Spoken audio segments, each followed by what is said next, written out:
오늘 저는 가수 백지영 씨에 대한 이야기를 해보도록 하겠습니다. 최근에 백지영 씨에 대한 논란이 하나 터졌는데요. 바로 층간소음과 관련된 논란입니다. 층간소음 하면은 머릿속에 떠오르시는 분이 한 분이 계실 텐데, 이휘재 씨의 아내 문정원 씨죠. 문정원 씨 같은 경우는 그때 당시에 층간소음 자체도 문제가 됐습니다만, 더 문제가 됐던 것은 문정원 씨의 대응 방식이었습니다. 그런데 어떻게 된 것인지 그때와 지금의 사람들의 반응이 좀 다른 것 같습니다. 오늘 저는 영상을 통해서 왜 도대체 사람들이 그때와 지금 반응이 좀 다른지, 그리고 백지영 씨를 거쳐갔던 두 사람의 남자에 대한 이야기를 해보고자 합니다.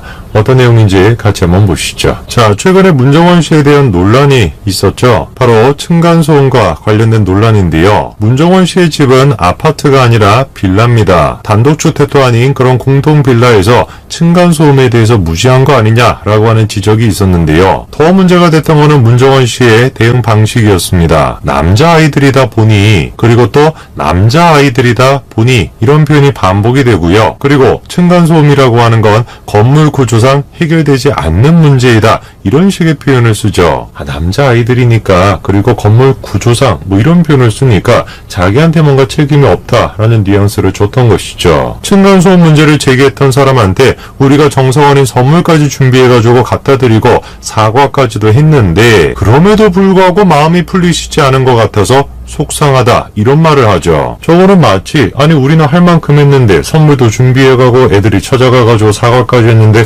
그럼에도 불구하고 문제를 제기하냐, 너네 좀 오버하는 거 아니야, 이런 식의 뉘앙스를 주는 거 아니겠습니까? 그래서 문정원 씨의 사과문이 공개되고 사람들의 비판이 더 커졌었죠. 그런데 저 일이 있은 지 얼마가 됐는지 모르겠는데 또다시 비슷한 논란이 지금 터졌다라고 하는데요. 주인공은 바로 가수 백지영 씨입니다. 백지영 씨가 자신의 인스타그램에다가 다음과 같은 사진을 올렸습니다. 보시게 되면은 아이들이 지금 아파트에서 뛰어놀고 있는 그런 모습이 보이는데요. 해당 게시물에서도 층간소음 문제가 있을 것 같다, 매트를 왜 안 깔고 있는 것이냐 라고 지적하는 댓글이 있었습니다. 그런데 어떻게 된 것인지 백지영 씨가 뭐라고 합니까? 저때 출근하신 시간인 거 확인했어요, 이렇게 답변합니다. 밑에 사람이 매번 그런 식으로 출근 시간을 확인하는 것도 아니겠거니와, 그리고 밑에 층만이 문제가 아니죠. 층간소음이라는 거. 저런 식으로 뛰게 되면은 옆집도 마찬가지인 것이고, 밑에 그 옆집도 마찬가지인 것이고, 주변이 다 울리게 됩니다. 그래서 문정원 씨도 그렇고 백지영 씨도 그렇고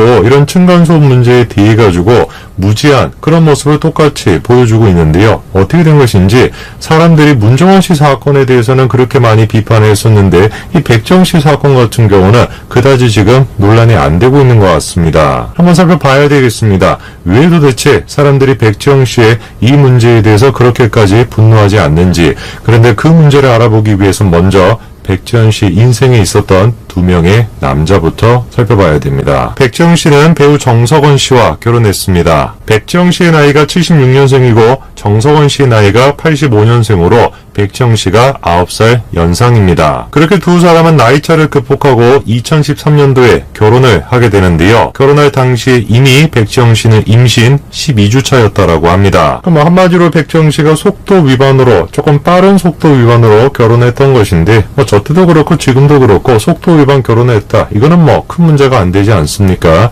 그런데 저런 식으로 임신을 했는데 백지영 씨에게 안타까운 소식 한 가지가 들려오게 됩니다. 결혼했을 때 그렇게 임신 중이었던 상황인데, 안타깝게도 결혼하고 난 뒤에 유산이 됐다라는 것이죠. 백지영 씨 입장에서는 정말로 안타까운 소식이었을 겁니다. 임신하는 것조차도 어려웠을 것인데 그렇게 겨우겨우 임신했는데 그 아이가 유산이 됐던 것이죠. 그런데 어떻게 된 것인지 이렇게 안타까운 소식을 전한 백지영 씨에 대해 가지고 사람들이 보였던 반응은 가히 충격적이었습니다. 백지영 씨가 방송에 나와서 이런 고백을 합니다. 악플 당사자도 생각을 좀 해주셨으면 좋겠다는 거죠. 특히나 자기가 그때까지도 잊을 수 없었던 댓글은 유산한 사실을 가지고 그거를 비아냥대는 그런 댓글들이었다라는 겁니다. 상식적으로 이해가 잘 안 되죠. 그렇죠? 아이를 유산했다라고 하는데 그거에 대해서 도대체 어떤 식으로 악플을 달 수가 있냐.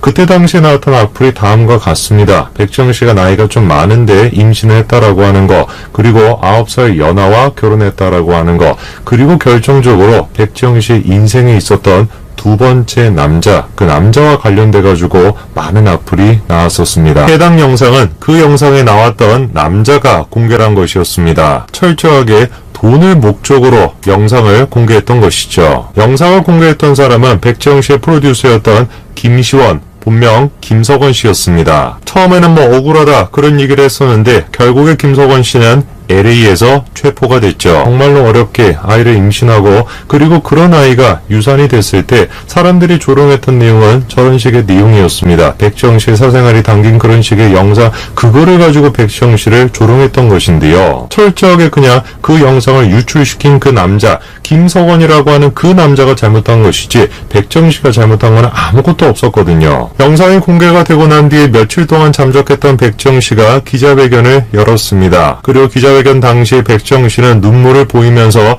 해당 영상에 대해서 사회에 무리를 일으킨 게 죄송하다라고 사과를 했는데요. 여성이 뭔가 남성과 저런 식의 그거를 한다라고 하는 내용이 공개가 된 것 자체만으로도 자기가 잘못한 게 아무것도 없음에도 불구하고 그때 당시에 백지영 씨는 사과를 해야만 했죠. 그렇게 말도 안 되는 내용들로 공격을 당하고 심지어 자기 아이가 유산이 됐다라고 하는 것조차, 그것조차도 비난을 받았던 백지영 씨는 결국에 결혼하고 난 뒤에 4년 만에 다시 아이를 낳게 됩니다. 결혼한 지 4년 만인 2017년도에 백지영 씨는 등려를 하게 되죠. 많은 우여곡절 끝에 얻은 아이이기 때문에 백지영 씨는 정말로 아이가 소중했을 것입니다. 더 이상의 고통은 없다, 더 이상의 어떤 문제는 없다, 행복한 일만 남았다 라고 생각을 하셨을 건데 어떻게 된 것인지 아이를 얻고 난 뒤에 채 몇 달이 지나지 않아서 다음과 같은 소식이 나옵니다. 바로 남편 정석원 씨가 호주 클럽에서 긴급 체포가 됐던 것인데요. 평상시에 성실하고 깨끗한 모습의 이미지를 갖고 있던 정석원 씨였기 때문에 정말 많은 사람들이 당시 소식을 듣고 충격을 받았습니다. 해당 사건을 계기로 정석원 씨는 배우로서 사실상 은퇴하게 되었고 주요 방송국에서도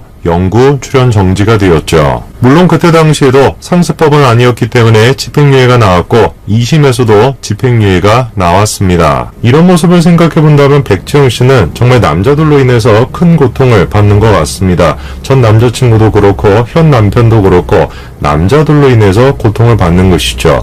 남편이 이제 정석원 씨의 저 문제가 터졌을 때 많은 사람들이 그런 얘기를 했습니다. 이혼해라, 이혼하라고 하는 댓글이 뭐 백지영 씨의 인스타그램에 넘쳐 나왔었는데요. 그럼에도 불구하고 백지영 씨는 끝까지 가정을 지켰습니다. 백지영 씨는 방송에서 딱 한 번 남편에 대해서 언급한 적이 있는데요. 2019년도에 작년에 남편이 큰 잘못을 했다고 하면서 잘 견뎌주고 있어서 남편한테 고맙다라고 얘기를 했죠. 전 남자친구로 인해서 여성으로서 상상도 할 수 없는 그런 수치스러운 자리에 빠졌던 백지영 씨. 그럼에도 불구하고 백지영 씨는 끝까지 포기하지 않고 연예계에서 톱가수의 자리까지 올라갔습니다. 전 남자친구뿐만 아니라 현재의 남편으로부터 그런 식의 아픔을 당했음에도 불구하고 마찬가지로 백지영 씨는 끝까지 가족을 지키는 모습을 보여주고 있죠. 이번에 층간소음에 대한 논란에서도 백지영 씨가 처음에는 저런 식으로 답변했다가 나중에 다른 사람이 다시 지적을 해주니까 죄송하다, 잘 내가 살펴보겠다 라는 식으로 수긍하는 입장을 보였습니다. 아무래도 이런 식의 모든 맥락을 생각하다 보니까 사람들이 문정원 씨의 층간소음과 백지영 씨의 층간소음 논란에 대해서 다른 식으로 반응했던 것 같습니다. 여성으로서, 아내로서, 그리고 또 한 아이의 어머니로서 정말 말 못할 여러가지 고통을 당했던 백지영 씨. 이제 더 이상은 아픔 없이 행복한 시간을 보내셨으면 좋겠습니다. 오늘 저는 그룹 신화이의 신대철 씨에 대한 이야기를 해보도록 하겠습니다.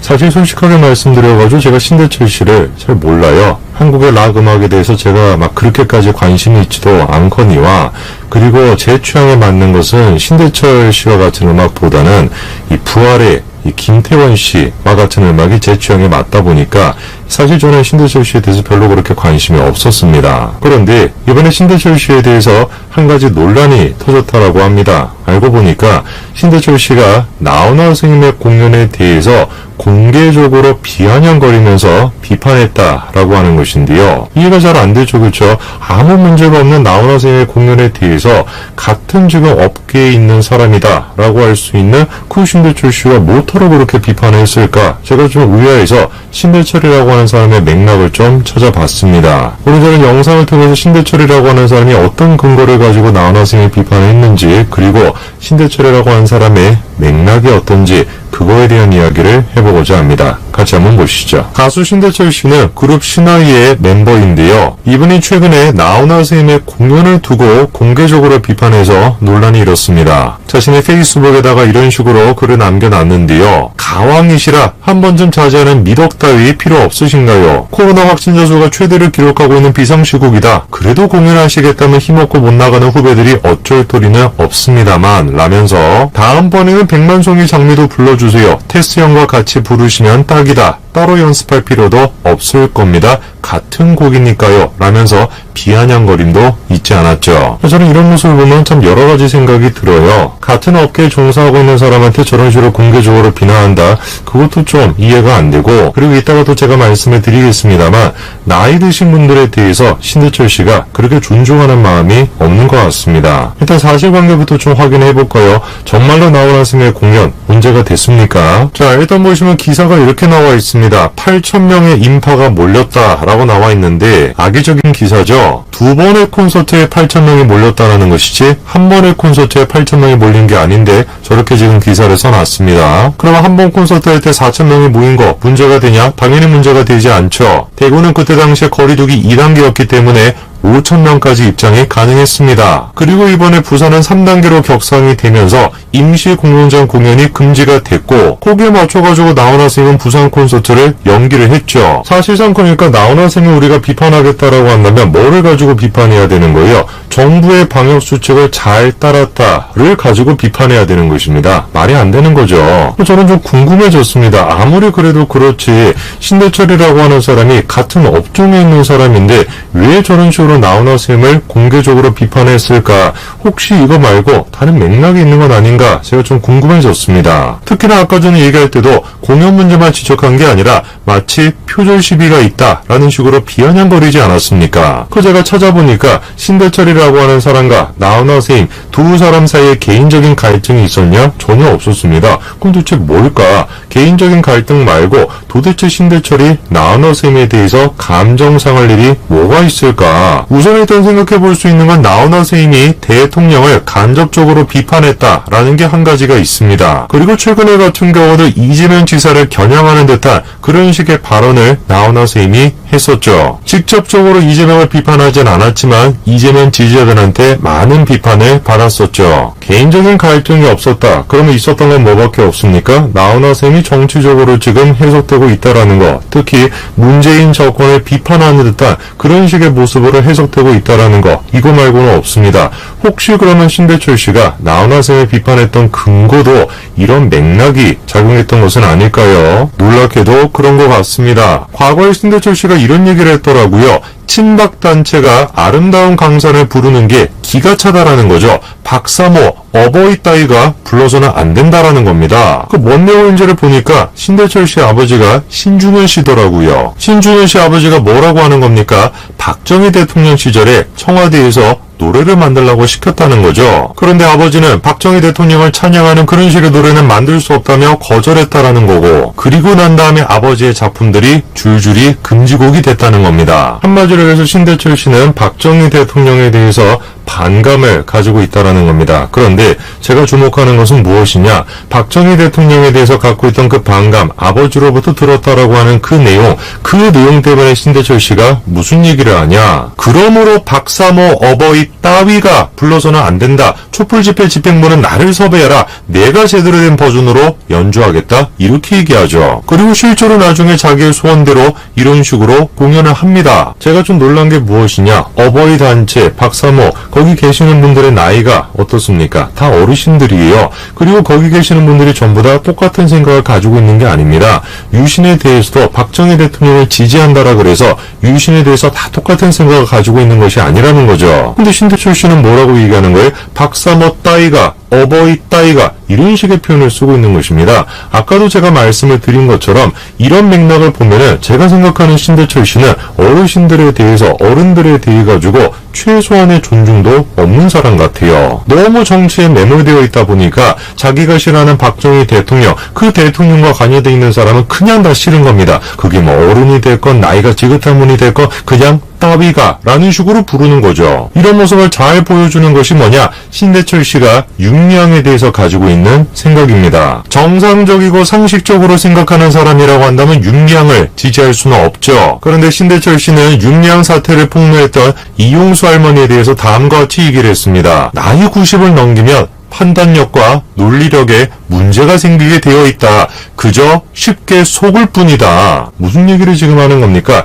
윤리향 할머니가 나이 90이 넘어가지고 판단력이 지금 딸리는 상태다. 그래서 속아가지고 진실이 아닌데 거짓말을 갖다가 속아가지고 지금 하고 있는 것이다. 그런 얘기를 하고 있는 겁니다. 이게 지금 현재 신대철이라고 하는 사람이 보여주는 모습입니다. 너무 정치적인 반감에 가득 차 있다 보니까 자기와 생각이 다른 사람에 대해서 뭐라고 하는 거예요? 나이 90 넘었으니까 판단력이 딸리네. 이런 식으로 지금 얘기하는 겁니다. 이런 맥락 속에서 나훈아쌤에 대한 비판도 이루어졌다고 봐야 되는 거죠. 이것만 놓고만 보더라도 문제가 될 텐데 이번에 신대철 씨에 대해서 다음과 같은 의혹이 제기가 됐습니다. 신대철 씨는 바른음원 협동조합이라고 하는 걸 추진했었는데요. 이름부터 뭔가 좀 정치적인 색깔이 묻어나 있는 단체인 것 같습니다. 그래서 그런지 이 단체가 전 시장과 유착관계에 있었다라고 하는 의혹이 제기되고 있는데요. 그렇게 유착관계 속에서 지자체의 지원까지도 받았다라는 겁니다. 전 시장뿐만 아니라 손혜원 전 의원 또한 마찬가지로 이 단체와 연관이 되어 있다라는 의혹이 제시된 거죠. 전 시장으로부터 지원을 받았다, 지자체로부터 지원을 받았다라는 것 자체가 문제가 되는 건 아닙니다. 문제가 되는 건 뭐냐면 지원을 받을 만한 그릇이 되지 않는데 그럼에도 불구하고 유착관계 때문에 지원을 받았다라고 한다면 그거는 문제가 되는 거겠죠. 현재 지금 나오고 있는 의혹은 신해철 씨가 주도했다라고 하는 저 단체가 그냥 단순히 페이퍼 컴퍼니에 지나지 않는다라는 지금 의혹이 제기가 됐습니다. 실제로 지금 보시게 되면은 조합원 수도 그렇게 많지가 않습니다. 지자체의 지원을 받을 정도의 그 정도 규모인가 의혹이 들죠. 저는 이런 모습을 보면은 신대철 씨에 대해서 근본적으로 좀 이상하다라는 생각이 듭니다. 아니 이분이 락 가수 아니에요. 락이라고 하는 게 뭡니까? 체제에 저항하고 정의를 위해서 막 싸우고 그런 게 락 정신 아닙니까? 근데 신대철 씨는 어떻습니까? 체제에 지금 저항하기는커녕 사실상 친정부적인 그런 지금 모습을 보여주고 있지 않습니까? 과연 이런 사람을 우리가 락 가수라고 얘기할 수 있을까? 법적 대응하는 것도 굉장히 좋아하시는 것 같아요. 모욕도 못 참는 것이고 의혹을 제기하는 것조차도 못 참는 사람인 것 같습니다. 진짜 락 가수라고 한다면 자기에 대해서 뭐 사람들이 뭐라고 뭐 모욕을 한다든지 뭐라고 욕을 한다든지 그런 거 신경 쓰지 않고 자신만의 뭔가 세계를 끝까지 고수할 것 같은데 뭐 조금만 뭐 있더라도 그거 막 고소하겠다라고 하고 의혹을 제기도 막 고소하겠다라고 하니까 글쎄요. 이런 사람이 진짜 락 가수인가 생각이 드네요. 혹시 지금 영상을 보시는 분들 중에 신대철 씨의 노래를 좋아하시는 분들이 계신다라고 한다면 과연 신대철 씨의 이런 식의 맥락을 아시고도 그 음악을 계속해서 좋아하실 수 있을지 한번 생각해 봐야 될 것 같습니다. 오늘까지 말씀드리겠습니다. 감사합니다.